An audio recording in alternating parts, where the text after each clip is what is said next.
বিএনপিতে চাপাকান্না চলছে এবং বিএনপির যারা ত্যাগী নেতাকর্মী রয়েছেন তাদের সবার মধ্যে প্রচণ্ড হতাশা। কারো মুখে হাসি নেই, কণ্ঠে শব্দ নেই। তারা ফিসফিস করে একে অপরের সঙ্গে আলাপ আলোচনা করছে। আর আপনজনদেরকে ডেকে ডেকে বলাবলি করার চেষ্টা করছে, কি হলো? ১৭ বছর এত পরিশ্রম করলাম, ৩০ বছর, ৪০ বছর, ৫০ বছর রাজনীতি করলাম। বিনিময়ে কি পেলাম? এ কি নিয়তি? এটা কি হওয়া উচিত? এরকম অহরহ বিএনপির মধ্যে হচ্ছে। আমি যেহেতু এই দলটিতে একেবারে নতুন, তারপরেও দলের যারা টপ লেভেলে, যারা বিশেষ করে টক শোতে আসেন, সামাজিক যোগাযোগ মাধ্যমে খুবই অ্যাক্টিভ, তারপরে মানে যেটাকে বলা হয় ওই দুধের স্বর শ্রেণী যারা আছে, এবং এরাই সবাই মন্ত্রী এমপি হয়েছেন। এমপিদের কথা বলতে পারবো না, বাট যারা মন্ত্রী হয়েছেন মোরলেস বা টপ যারা সিনিয়র মোস্ট সংসদ সদস্যরা আছেন, তাদের সঙ্গে আমার যে সম্পর্কটি ২০০৯ সন থেকে সামাজিক একটা সম্পর্ক গড়ে উঠেছে।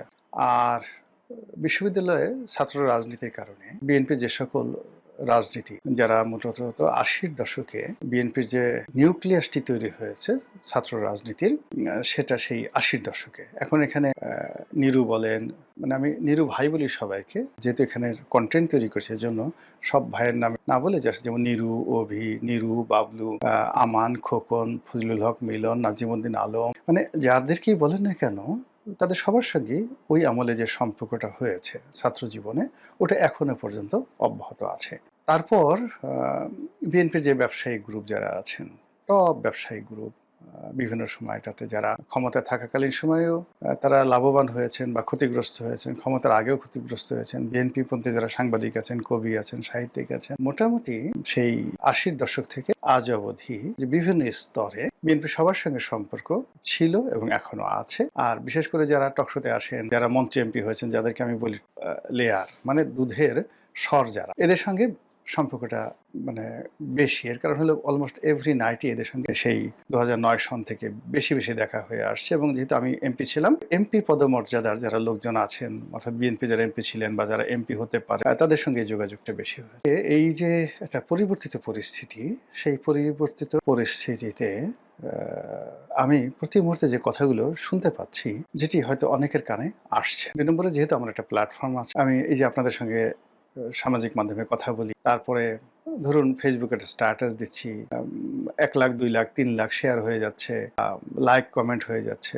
একটা ফেসবুক পোস্ট কখনো কখনো এই ২ কোটি, ২.৫ কোটি বার দেখা হয়ে যাচ্ছে। তো যার কারণে হয় কি, মানুষজন বলে, অনেক বড় বড় মিডিয়া হাউস বলেন, অনেক বড় বড় সাংবাদিক বলেন, তারাও দেখা গেল যে একটু বলে যে ঠিক আছে, রনি সাহেবকে যদি কথাটা বলি আর সে যদি তার সোশ্যাল মিডিয়াতে এই কথাগুলো তুলে ধরে, তাহলে তাদের জন্য ভালো হবে। বিকজ দেখা গেল যে আপনি প্রথম আলোর কথাই চিন্তা করেন, প্রথম আলোর সার্কুলেশন, আমি সবচেয়ে বাংলাদেশের মানে যাকে বলা হয় এই গত কয়েক বছরে একেবারে টপ চার্টে যে পত্রিকাগুলো ছিল, তার মধ্যে বাংলাদেশ প্রতিদিন ১ নম্বর। বাংলাদেশ প্রতিদিনে সেই আমি ২০০৯ সন থেকে লিখছি। তারপরে এখন কালের কণ্ঠে লিখছি, প্রতি বুধবারে লিখছি। কালের কণ্ঠ এখন সার্কুলেশনের দিক থেকে বাংলাদেশ প্রতিদিনের পরে প্রথম আলোর পরে যে মানে পত্রিকাগুলো আছে, এগুলো মোটামুটি একই আছে, যেমন যুগান্তর, কালের কণ্ঠ, সমকাল, তাদের ৫,০০০ ১০,০০০ ডিফারেন্স। তো সেই কিন্তু ইনফ্লুয়েন্সের দিক থেকে কালের কণ্ঠর ইনফ্লুয়েন্স বেশি। কালের কণ্ঠের নিউজের কারণে সেই গত কয়েক বছরে সারা বাংলাদেশে অনেক তোলপাড় হয়েছে। বেনজির সাহেবের চাকরি গেল, তারপর শেষে এই যে রাষ্ট্রপতিকে নিয়ে যে সাক্ষাৎকার দেওয়া হলো, মানে বাংলাদেশের গত ১০ বছরে কালের কণ্ঠের রিপোর্টের কারণে যত তোলপাড় হয়েছে, এত তোলপাড় প্রথম আলোর রিপোর্টও হয়। তো সেই কালের কণ্ঠে আমি প্রতি বুধবারে লিখি, কিন্তু কতজন মানুষের কালের কণ্ঠে যতজন মানুষ পড়ে, তার চেয়ে ওই লেখা যখন আমি আমার পেজে দেই, ফেসবুক পেজে দেই, তখন বেশি মানুষ পড়ে। এই জন্য হয় কি, আমাদের বিভিন্ন স্তরের মানুষ, এমনকি যে একেবারে সাধারণ মানুষ, হয়তো কেউ আমার এই কন্টেন্ট দেখেন দিনাজপুর থেকে, তিনি তার একটা মনের কথা বলতে চান, তার কথাটা তুলে ধরতে চান। তো একইভাবে বিএনপির লোক, আওয়ামী লীগের লোক, জামাতের লোক, সবাই বলেন।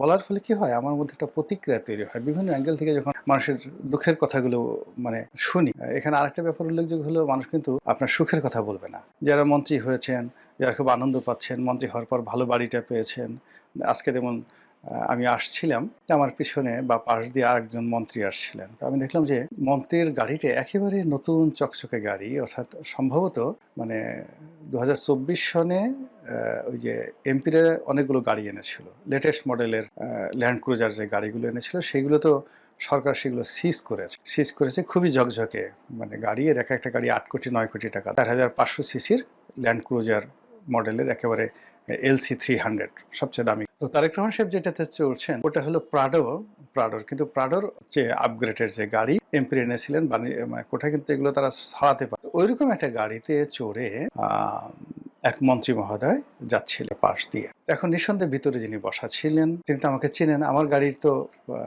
গ্লাস মানে যাকে বলা হয় একেবারে আমাকে দেখা যায়, মানে আমি কখনো রঙিন গ্লাস নিয়ে বা কোনো টিন্টেড গ্লাসের গাড়িতে চড়ি না, আমার গাড়িতে সবসময় স্বচ্ছ গ্লাস থাকে, সাদা গ্লাস।